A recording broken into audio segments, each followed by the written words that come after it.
म्हणतात की भाजप मुक्त राम करायचा आहे.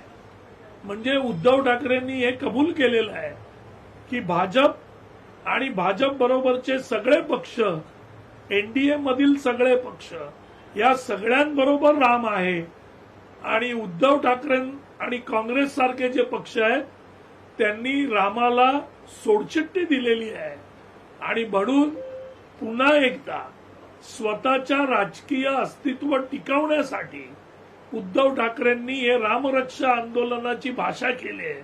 हे आज पुन्हा एकदा सिद्ध झालं.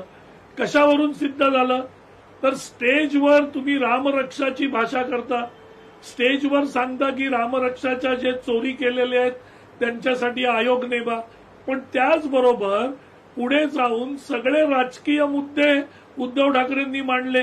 लाडक्या बहिणीपासून, पेपर फुटीपासून, शेतकऱ्यांच्या लोन माफीपासून सगळे मुद्दे जर उद्धव ठाकरेंनी मांडले, मग हे जे नागपूरचं जे रामरक्षाचं आंदोलन तुम्ही म्हणताय, मग ते राजकीय आंदोलन होतं की खरंच रामरक्षासाठी होतं, याचं उत्तर उद्धव ठाकरेंनी दिलं पाहिजे. कारण ज्यावेळी तुम्ही उभे राहता आणि तुम्ही संपूर्णपणे राजकीय भाषा वापरता, मग ते राम आणि रामाची रक्षा गेली कुठे?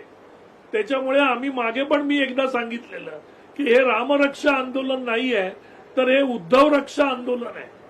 उद्धवांची रक्षा झाली पाहिजे. उद्धवांचा जो अंत आता जवळ येत चाललेला आहे, राजकीय अंत, त्या अंतेतून त्यांचं संरक्षण झालं पाहिजे. म्हणून उद्धव ठाकरेंनी हे रामरक्षा आंदोलन घेतलंय. बरं, हे हसण्यासारखी गोष्ट आहे. हे आंदोलन म्हणजे हसू येण्याची गोष्ट आहे. बघा, राम मंदिरामध्ये चोरी झाली. भाजपचा त्या राम मंदिराच्या चोरीशी आणि त्या नासाशी काही संबंध आहे का?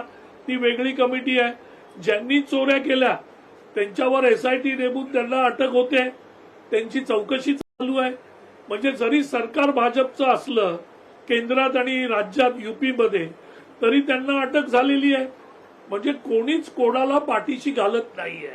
मग त्या राम मंदिरच्या चोरीचा आणि भाजपचा किंवा एनडीएचा संबंध काय? त्याच्यामुळे हे पूर्णपणे स्वतःचं अस्तित्व दाखवायला आता आपण संपत चाललोय. तर ते संपत चाललेले उद्धव ठाकरे जिवंत आहेत राजकीय, हे दाखवण्यासाठी उद्धव ठाकरेंनी हे स्वतःचं उद्धव रक्षा आंदोलन केलेलं आहे. आणि त्याला महाविकास आघाडीच्या एकाही पक्षाने तिथे उपस्थित राहून पाठिंबा दिलेला नाही. आणि ते वारंवार सांगतायत, मी सगळ्या पक्षांना विनंती केली, मी सगळ्या पक्षातील हिंदूंना विनंती केली. अहो, देशामध्ये 90% हिंदू आहेत, तर सगळ्यांना विनंती करून करणार काय? सगळ्यांना कल्पना आहे की हा जो प्रकार आहे हा राजकीय नाही आहे. ज्यांनी चोऱ्या केल्यात त्यांनी स्वतःचं घर भरण्यासाठी चोऱ्या केल्यात आणि त्याची शिक्षा त्यांना मिळाली पाहिजे, या मताचे या देशातील हिंदू पण आहेत आणि बिगर हिंदू पण आहेत. कारण या देशातील लोकांना कोणत्याही धर्माशी प्रतारणा केलेली आवडत नाही.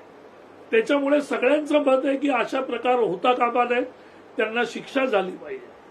पण उद्धव ठाकरे हा नको तो हातातून सुटणारा मुद्दा घेऊन राजकीय पुनर्बांधणी करण्याचा प्रयत्न करतायत. त्याच्यात त्यांना अजिबात यश मिळणार नाही.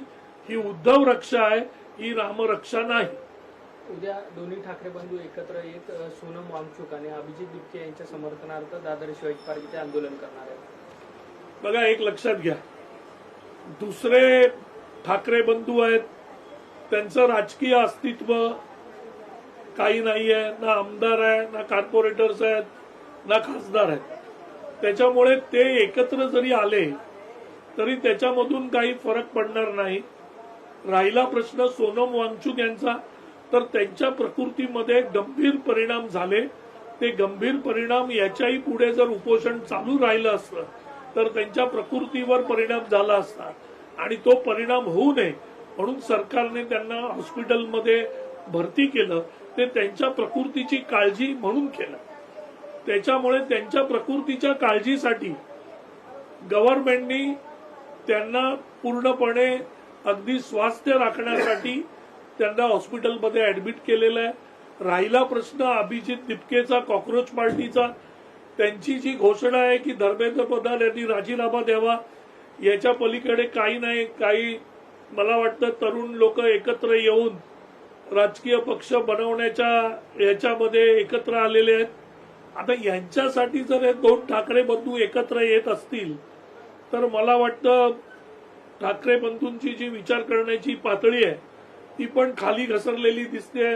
या कॉक्रोच पार्टी सारखी आणि या वॉंगचुंग यांच्यासारखी.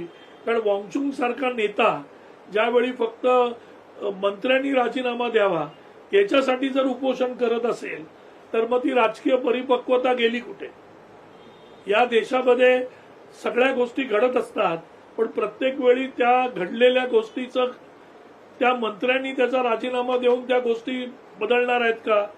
तर ज्यांनी चूक केलेली आहे, त्या परीक्षा लीक झालेली आहे, त्या लोकांना अटक केलेली आहे, त्याच्या पाठीमागचे जे लोकशाही मराठी ऐका, पहा, जागरूक रहा.